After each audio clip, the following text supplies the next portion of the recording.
जय श्री राधे कृष्णा। लक्ष्मी नारायण भगवान की जय। प्रिय भक्तजनों, आज आप सुनेंगे वैशाख मास महात्म्य का अध्याय 16। आज के अध्याय में श्री सूत जी आकाश गंगा तीर्थ की महिमा, रामानुज पर भगवान की कृपा तथा भगवत भक्तों के लक्षण का वर्णन करते हुए कहते हैं, हे तपोधनों, रामानुज नाम से प्रसिद्ध एक जितेंद्रिय विष्णु भगत ब्राह्मण थे। धर्मात्मा रामानुज ने वानप्रस्थ आश्रम में स्थित होकर आकाशगंगा तीर्थ के पास तपस्या की। गर्मी में भगवान श्री विष्णु का ध्यान करते हुए वह पंचाग्नि के मध्य में स्थित रहते थे। वर्षा में खुले आकाश के नीचे बैठकर मुख से अष्टाक्षर मंत्र अर्थात ओम नमो नारायण का जप और हृदय में भगवान जनार्दन का ध्यान करते थे तथा जाड़े में जल के भीतर निवास करते थे। वह समस्त प्राणियों के हितैषी, जितेंद्रिय तथा सब प्रकार के द्वंद्वों से दूर रहने वाले थे। उन्होंने कितने ही वर्षों तक सूखे पत्ते खाकर निर्वाह किया, कुछ काल तक जल का ही आहार किया और कुछ वर्षों तक वह केवल वायु पीकर रहे। इसके बाद उनकी तपस्या से संतुष्ट होकर भक्त वत्सल भगवान श्री विष्णु ने उन्हें प्रत्यक्ष दर्शन दिए। भगवान के हाथों में शंख, चक्र और गदा आदि शोभा पा रहे थे। उनके नेत्र विकसित कमल के धलों की भांति सुंदर थे। श्री अंगों की दिव्य प्रभा कोटि की सूर्य के समान थी। वह वितानंदन गरुड़ पर आरूढ़ होकर छत्र और चमर से सुशोभित थे। हार, भुजबंध, मुकुट और कड़े आदि आभूषण उनके अंगों की शोभा बढ़ाते थे। विषवसेन और सुनंद आदि पार्षद भगवान को सब ओर से घेर कर खड़े थे। वीणा, वेणु और मृदंग आदि बाज बजाने वाले नारद आदि के द्वारा उनकी महिमा का गान हो रहा था। भगवान का ऐश्वर्य परम उत्तम रूप से प्रकट हो रहा था। वे पीताम्बर से शोभमान्य थे। उनके वक्ष स्थल में श्री लक्ष्मी का निवास था। शाम मेघ के समान उनकी कांत थी। दोनों पार्श्व भाग में खड़े हुए सनक आदि महाजोगी भगवान की सेवा में लगे थे। अपनी मंद मंद मुस्कान से तीनों लोकों को मोहते और अंगों की दिव्य प्रभा से दशों दिशाओं को सम्मानित एवं प्रकाशित करते हुए भक्त सुलभ दया निधान भगवान वैकुंठेश्वर महामुनि रामानुज के समीप उपस्थित हुए। उन्होंने अपनी चारों बाहों से मुनि को पकड़कर हृदय से लगा लिया और प्रेम पूर्वक कहा, महामुनि, कोई वर मांगो। मैं तुम्हारी तपस्या से बहुत प्रसन्न हूँ। तुमने जो नमस्कार किया है उससे मेरा प्रेम और भी बढ़ गया है। मैं तुम्हें वर देने के लिए आया हूँ। तब रामानुज बोले, नारायण, हे रामनाथ श्रीनिवास, हे जगन्मन्य जनार्दन, जगतधाम गोविंद, नरकांतक वैकुंठा शिरोमणि, मैं आपके दर्शन से ही कृतार्थ हो गया। धर्मनिष्ठ पुरुष आपको नमस्कार करते हैं, क्योंकि आप धर्म के रक्षक हैं, जिन्हें महादेव जी और ब्रह्मा जी भी नहीं जानते। इन तीनों वेदों को भी जिनका ज्ञान नहीं हो पाता, उन्हीं आप परमात्मा को आज मैं जान पाया हूँ। इससे अधिक और कौन सा वरदान हो सकता है। जिन्हें जोगी नहीं देख पाते, केवल कर्मकांडी लोग जिनकी झांकी नहीं कर पाते, उनकी आप परमात्मा का आज मुझे प्रत्यक्ष दर्शन हो रहा है। इससे बढ़कर और क्या हो सकता है। संपूर्ण जगत के स्वामी वैकुंठेश्वर, मैं इतने से ही कृतार्थ हूँ, जिनके नाम का स्मरण करने मात्र से बड़े बड़े पातकी मनुष्य भी मुक्ति को प्राप्त हो जाते हैं। उन्हीं भगवान जनार्दन का आज मैं प्रत्यक्ष दर्शन करता हूँ। हे प्रभु, आपके जुगल चरणाविंदों में मेरी अविचल भक्ति सदा बनी रहे। श्री भगवान ने कहा, महामति रामानुज, मुझ में तुम्हारी दृढ़ भक्ति हो। ब्राह्मण, मेरी कही हुई दूसरी बात भी सुनो।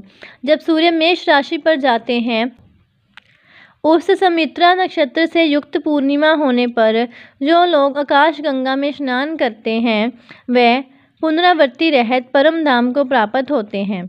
रामानुज, तुम आकाशगंगा के समीप ही निवास करो। पूर्व जन्मों के कर्मों के अनुसार प्राप्त हुए शरीर का अंत होने पर तुम्हें मेरे स्वरूप की प्राप्ति होगी। इस विषय में बहुत कहने की क्या आवश्यकता है।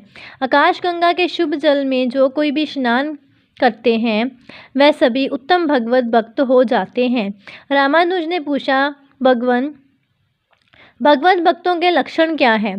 किस क्रम से उनकी पहचान होती है? मैं इस विषय को सुनना चाहता हूँ।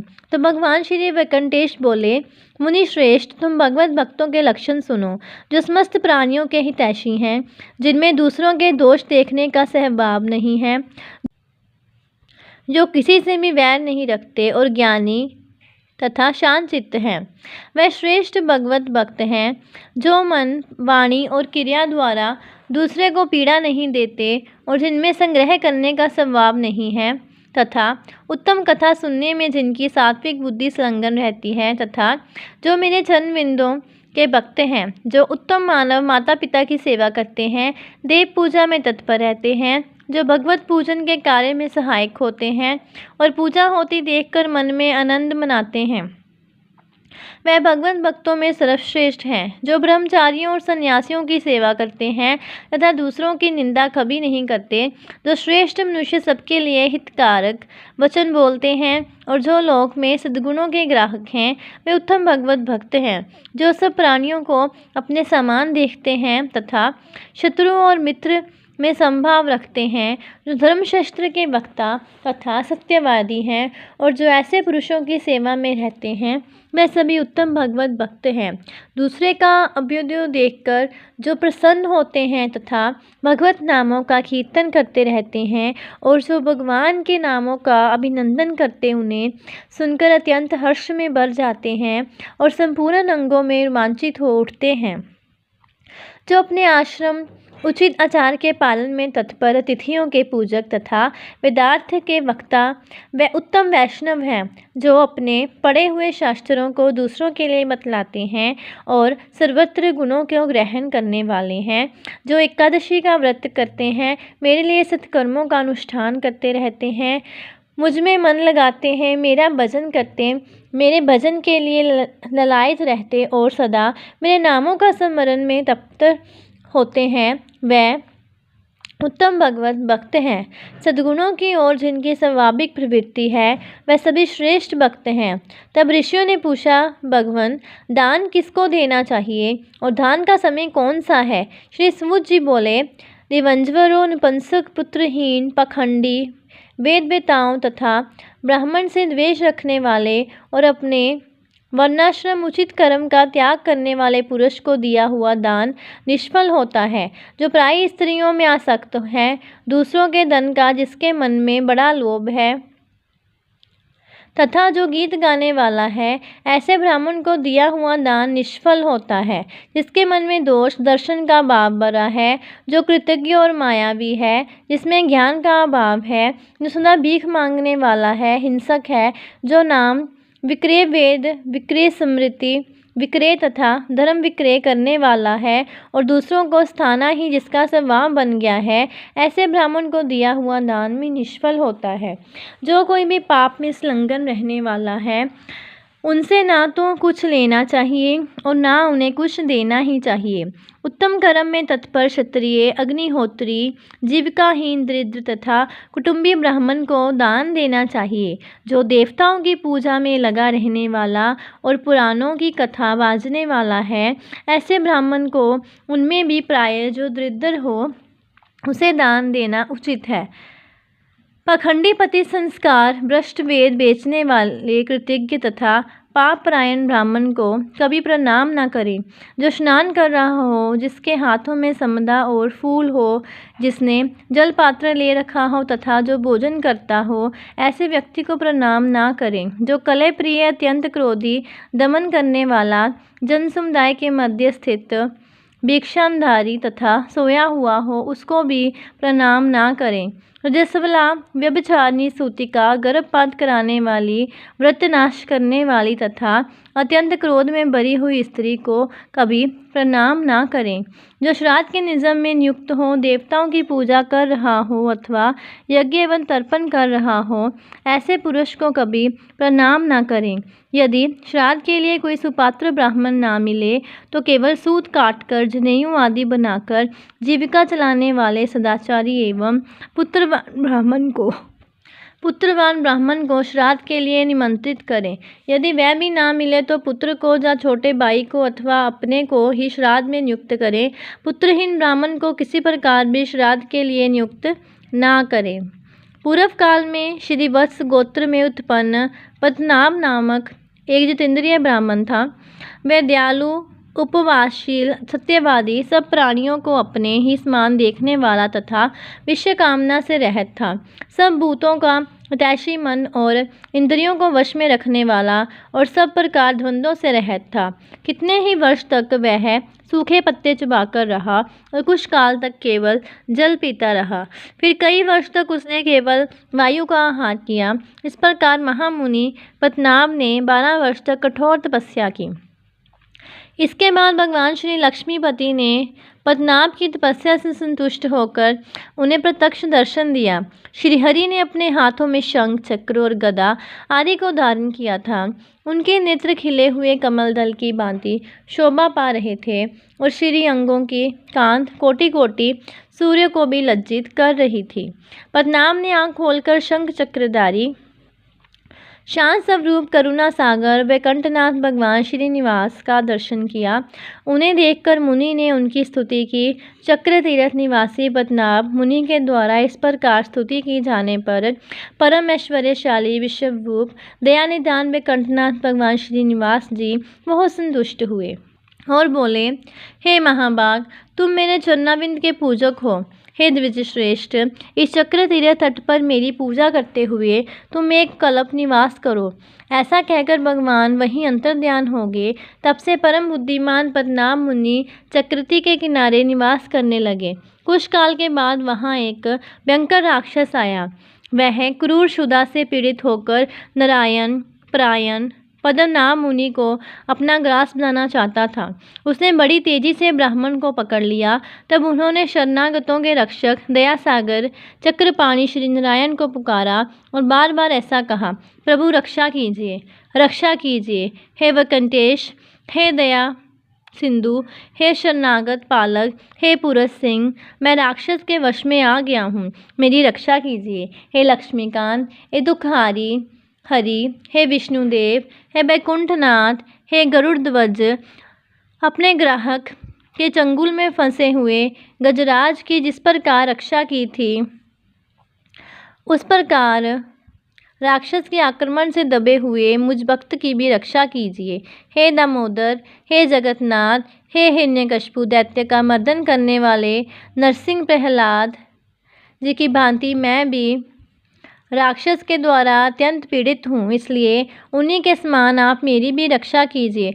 पद्मनाभ के इस प्रकार स्तुति करने पर अपने भक्त के ऊपर भय आया हुआ जानकर दयानिधान चक्रपाणि ने भक्त की रक्षा के लिए अपने चक्र को भेजा। भगवान का वे चक्र बड़ी तेजी से चक्र तीर्थ के तट पर आया और वह अनंत सूर्य के समान तेजस्वी तथा अनंत अग्नि के समान ज्वालामालाओं से प्रज्वलित था। उससे बड़े जोड़ की गड़गड़ाहट हो रही थी। बड़े बड़े असुरों का संहार करने वाले उस दर्शन चक्र को देखकर राक्षस भागा, परंतु सुदर्शन ने सहसा पास पहुंचकर उसका मस्तक काट डाला। राक्षस को पृथ्वी पर पड़ा हुआ देखकर विप्रवर पद्मनाभ मुनि अत्यंत प्रसन्न होकर सुदर्शन चक्र की स्तुति करने लगे। पद्मनाभ बोले, संपूर्ण विश्व के संरक्षण की दीक्षा लेने वाले विष्णु चक्र, आपको नमस्कार है। आप भगवान नारायण के कर कमल को विभूषित करने वाले हैं। आप युद्ध में असुरों का संहार करने में कुशल हैं। अतिशय गर्जना करने वाले सुदर्शन, आप भक्तों की पीड़ा का विनाश करते हैं। आपको नमस्कार है। मैं भय से उद्गन हूँ। आप सब प्रकार के पाप ताप से मेरी रक्षा कीजिए। स्वामी सुदर्शन, हे प्रभु, संकट से छुटकारा चाहने वाले, संपूर्ण जगत का हित करने के लिए आप सदा इस चक्र तीर्थ में निवास करें। पद्मनाभ ब्राह्मण के ऐसा कहने पर भगवान विष्णु के चक्र ने अपने स्नेह से उन्हें तृप्त से करते हुए कहा, हे पद्मनाभ, यह चक्र तीर्थ अत्यंत उत्तम और पवित्र है। मैं संपूर्ण लोकों का हित करने के लिए सदा इस तीर्थ में निवास करूंगा। आपके ऊपर दुरात्मा राक्षस के द्वारा आए हुए संकट का विचार करके भगवान विष्णु से प्रेरित होकर मैं शीघ्र जहां आ पहुंचा। आपको पीड़ा देने वाले उस अदम राक्षस को मैंने मार डाला है और आपकी उससे भय से रक्षा की, क्योंकि आप भगवान के भक्त हैं। हे विप्रवर, सब पापों का हनन करने वाले इस परम पवित्र चक्र तीर्थ में सब लोगों की रक्षा के लिए मैं सदा निवास करूंगा। मेरे निवास करने से ये तीर्थ चक्र तीर्थ के नाम से प्रसिद्ध होगा और जो मनुष्य इस मोक्षदायक चक्र तीर्थ में स्नान करेंगे उन सबके पुत्र पौत्र आदि वंशज निष्पाप होकर भगवान विष्णु के परम धाम को प्राप्त होंगे। ऐसा कहकर भगवान विष्णु के चक्र ने पद्मनाभ मुनि और अन्य ब्राह्मणों को देखते सहसा उस चक्र सरोवर में प्रवेश किया। श्री सूत जी कहते हैं, हे शौनक आदि महर्षियों, इस प्रकार मैंने तुम लोगों से चक्र तीर्थ के महात्म्य का वर्णन किया। जो मनुष्य एकाग्रचित्त होकर इस अध्याय को पढ़ता या सुनता है उसे चक्र तीर्थ में स्नान करने का उत्तम फल प्राप्त होता है। जय श्री राधे कृष्णा। तो ये था वैशाख मास महात्म्य की कथा का अध्याय 16। बोलिए राधा कृष्ण भगवान की जय, विष्णु भगवान की जय।